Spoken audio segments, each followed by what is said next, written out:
कैसे रहें खुश। कोई क्यों खुश रहता है और कोई क्यों खुश नहीं रह पाता, यह मनोवैज्ञानिकों के लिए आज भी रहस्य का विषय बना हुआ है। विगत दिनों हुए एक सर्वेक्षण के अनुसार फिनलैंड के लोग दुनिया में सबसे खुश लोग हैं। डेनमार्क, आइसलैंड, स्विट्जरलैंड और नॉर्वे उस सूची में शीर्ष देशों में शामिल हैं, जबकि 155 देशों की उस सूची में भारत 133वें स्थान पर है।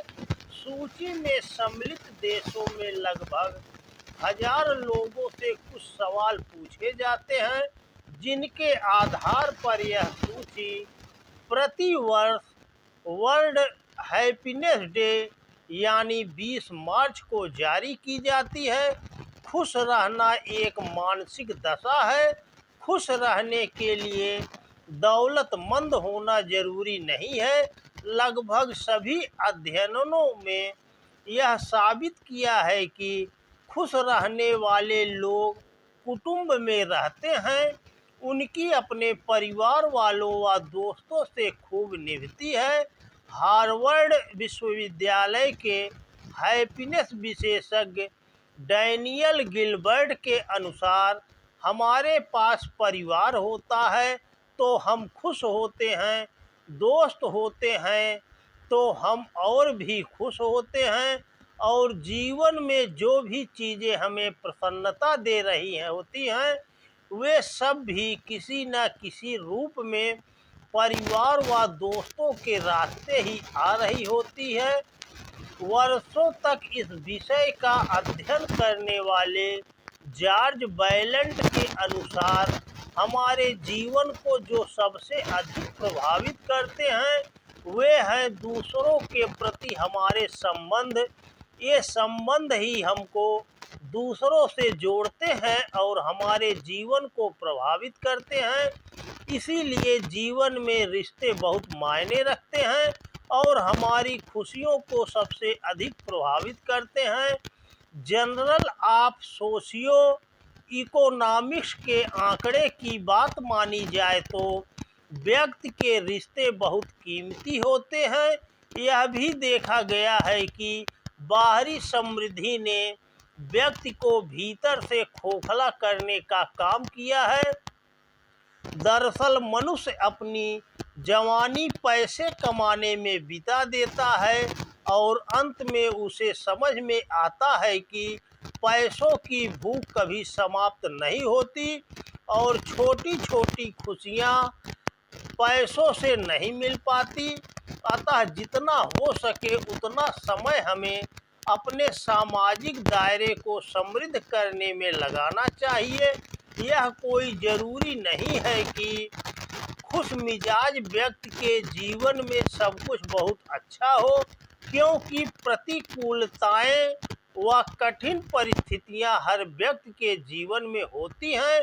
बेहतरीन जीवन पाने की ख्वाहिश हर किसी की होती है, लेकिन इसके इंतजार में हमारे पास जो बेहतर है उसे बर्बाद नहीं करना चाहिए, बल्कि उसका सदुपयोग करना चाहिए।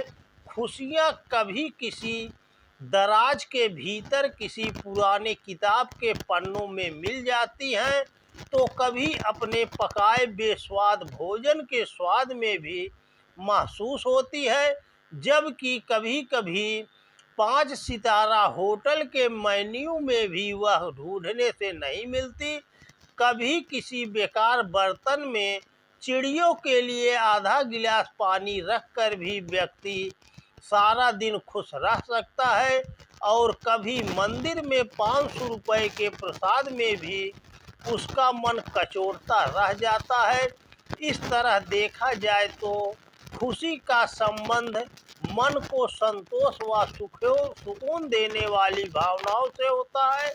जो भावनाएं मन को कचोटती हैं, असंतुलित करती हैं, दुखी करती हैं, वे कभी भी खुशियों से जुड़ी हुई नहीं होती। हम में से अधिकतर लोग इसीलिए परेशान रहते हैं कि हम ऐसा करेंगे तो लोग क्या कहेंगे। इस बारे में मनोवैज्ञानिकों का कहना है कि आप प्रसन्नचित्त जीवन चाहते हैं तो अपने ध्येय से जुड़े, न कि लोगों या चीज़ों से। मनोविशेषज्ञ भी कहते हैं कि खुश रहने और सफल होने के लिए ज़रूरी है कि दूसरों की परवाह न करते हुए वही करें जो आपका अंतर्मन कहता हो। किसी के कुछ कहने के भय से अपने सपनों को पूरा करने की दिशा में कोई प्रयास ही न करना अंततः हमें ही दुख देगा। सार्थक ढंग से सुनियोजित तरीके से उठाए गए कदम सिर्फ हमें खुशियाँ ही नहीं देते बल्कि संतुष्टि भी देते हैं। सकारात्मक सोच और निरंतर प्रयास खुश रहने के लिए बीज मंत्र हैं। अपनी क्षमताओं को पहचानते हुए बेहतर तरीके से किए गए सतत प्रयास जिंदगी के किसी भी क्षेत्र में सफलता पाने की गारंटी देते हैं। लेकिन सफलता की यह राह कभी भी आसान नहीं होती बल्कि कष्ट कठिनाइयों से भरी हुई होती है। जिंदगी में जो भी सफलता के शीर्ष तक पहुँचे हैं उनकी राहें कभी आसान नहीं रहीं बल्कि कल्पनातीत कठिनाइयों से भरी हुई रही। इसीलिए जो भी करें उसे पूरे मन से करें। हम में से अधिकतर लोग आधे मन से प्रयास करते हैं और असफल होने पर निराशा से घिर जाते हैं, जबकि खुशियों को अस्थायी बनाए रखने के लिए ज़रूरी है कि हम उन सभी के प्रति आभार महसूस करें जिन्होंने हमें कभी न कभी किसी रूप में सहायता प्रदान की है। इसीलिए जीवन की आपाधापी में कभी भी आभार व्यक्त करने से, शुक्रगुजार होने से न हिचके। कहा जाता है कि किसी भी घटना या परिचित से आपको दो ही चीज़ें मिलती हैं, या तो वह आपको खुशी देता है या सबक। सबक मिलना भी खुशी मिलने जैसा ही है, क्योंकि यह आपको दोबारा नए सिरे से सीखने का मौका देता है। यह बेहद ज़रूरी है कि हम अपने भीतर क्रोध को न ठहरने दें। किसी से यदि कोई शिकायत है तो उसे बात करके सुलझाएं। अपनी बात स्पष्ट रूप से रखें। अपनी आलोचना सुनने की भी आदत डालें। जिनसे आपको शिकायत है उन्हें तरीके से जताएं। अपने भीतर नकारात्मकता व शिकायतों को ज़्यादा देर ठहरने न दें।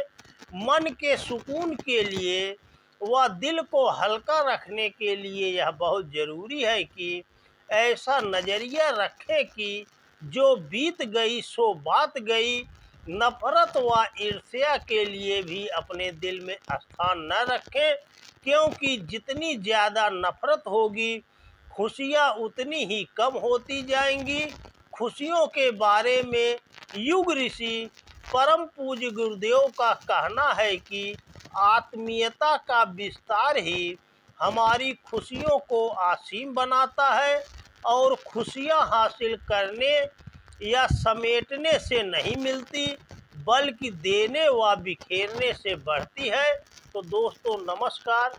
वीडियो पसंद आए तो ज़्यादा से ज़्यादा शेयर करें। जय श्री कृष्णा। राधे राधे।